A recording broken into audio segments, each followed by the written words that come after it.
Andhra Pradesh inter second year సాంస్క్రిట్లో word to word explain చేస్తాను.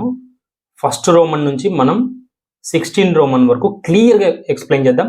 ఖచ్చితంగా వినండి, ఎందుకంటే చాలా మంచి మార్క్స్ వస్తాయి మీకు. తప్పకుండా సబ్స్క్రైబ్ చేయండి. ఫస్ట్ టైం చూసినట్టయితే ఖచ్చితంగా స్కిప్ చేయకుండా చూడండి, మొత్తం క్లియర్గా అర్థమవుతుంది. రోమన్ ఎక్స్ప్లెయిన్ చేస్తాను, ఖచ్చితంగా ఫాలో అవ్వండి. ఒక్కసారి మనం ఇంపార్టెంట్ వైజ్ ఎక్స్ప్లెయిన్ చేస్తాను అనమాట. సో చూద్దాం, ఒక్కసారి మోడల్ పేపర్ చూద్దాం. ఫస్ట్ అయితే మోడల్ పేపర్ ఎలా రాయాలో చెప్తాను, దాని తర్వాత రోమన్లోకి వెళ్ళిపోదాం. సో ఇక్కడైతే మనకి తెలుసు కదా, సో రోమన్ నెంబర్ 1, 2, 3 నుంచి స్టార్ట్ అయ్యి 16 వరకు ఉంటాయన్నమాట. సో మనం పబ్లిక్ రాసే పద్ధతి ఏంటంటే 4th రోమన్ నుంచి రాయాలి. ఎక్కువ మార్కులు రావాలనుకున్నటువంటి వాళ్ళు ఎవరైతే ఉంటారో వాళ్ళు రోమన్ నెంబర్ 4 నుంచి 16 వరకు కంప్లీట్ చేసిన తర్వాతనే 1, 2, 3 రాయాలి. ఎందుకంటే ఇక్కడ అవుట్ ఆఫ్ వచ్చిన తర్వాత ఈ పోయంకి అలాగే పద్యభాగం ఎస్ఏలు గద్యభాగం ఎస్ఏలకి మంచి మార్క్స్ వేయడానికి ట్రై చేస్తారనమాట. ఎందుకంటే అవుట్ ఆఫ్ వచ్చింటాయి కాబట్టి రోమన్ నెంబర్ 4 నుంచి 16 వరకు ఎటువంటి తప్పు లేకుండా ఉన్నట్టయితే ఖచ్చితంగా మంచి మార్క్స్ వేయడానికి ట్రై చేస్తారు. సో మీరు కూడా ఇలాగే చేయండి, మంచి మార్క్స్ తెచ్చుకోండి. ఎగ్జామ్ ప్రెజెంటేషన్ చెప్తాను, ఖచ్చితంగా మిస్ అవ్వకండి.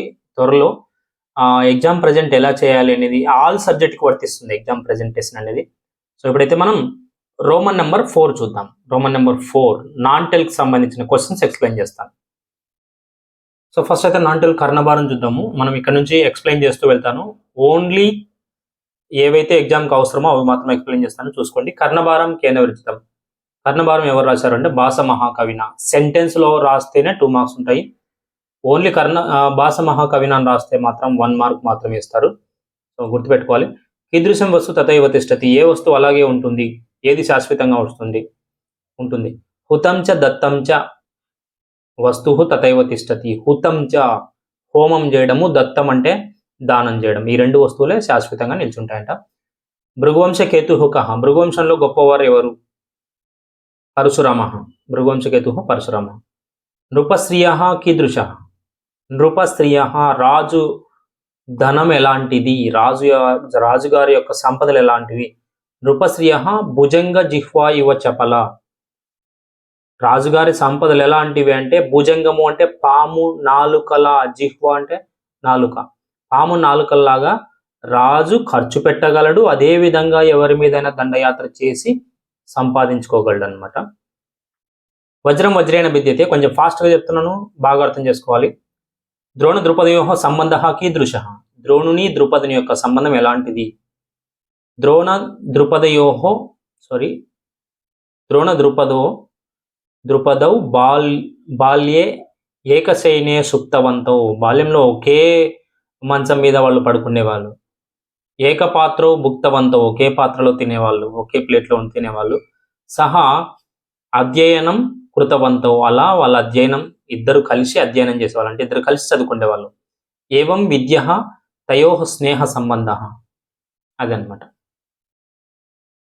మనం లాస్ట్కి ఇదంతా అవసరం లేదు, స్నేహ సంబంధ రాసినా చాలన్నమాట. ఇదే చాలా మెటీరియల్లో ఉంది, ఇది కొంచెం పెద్ద మెటీరియల్, ఇది అవసరం లేదు మీకు. ద్రోణ ద్రుపదయో సంబంధ స్నేహ సంబంధ రాసిన చాలన్నమాట. బాలానాం కలహ కీదృశ.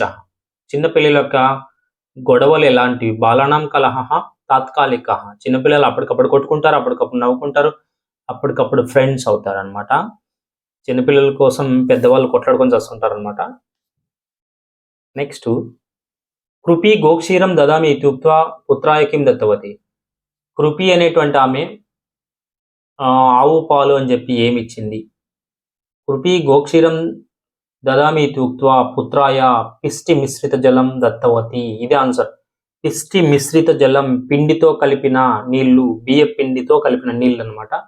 వానికి ఇస్తే అవి పాలను తాగేవాడు. కేన ద్రుపద గర్వాంధ జాత. ఇది చాలా ఇంపార్టెంట్. ద్రుపదుని గర్వం ఎలా వచ్చింది? ధనదర్పేన ద్రుపద గర్వాంధ జాత. ధనంతో అతనికి గర్వం వచ్చింది. సో ఈ 2 లెసన్లు చాలు. ఒక్కొక్క లెసన్ నుంచి మనకి 3 లెసన్లు ఉన్నాయి ఇంటర్మీడియట్ సెకండ్ ఇయర్లో. ఒక్కొక్క లెసన్ నుంచి 2 ఇస్తారనమాట, 6 క్వశ్చన్లు. సో వీటిలో మనం 3 రాయాల్సి ఉంటుంది కాబట్టి 2 లెసన్లో సరిపోతాయి అన్నమాట.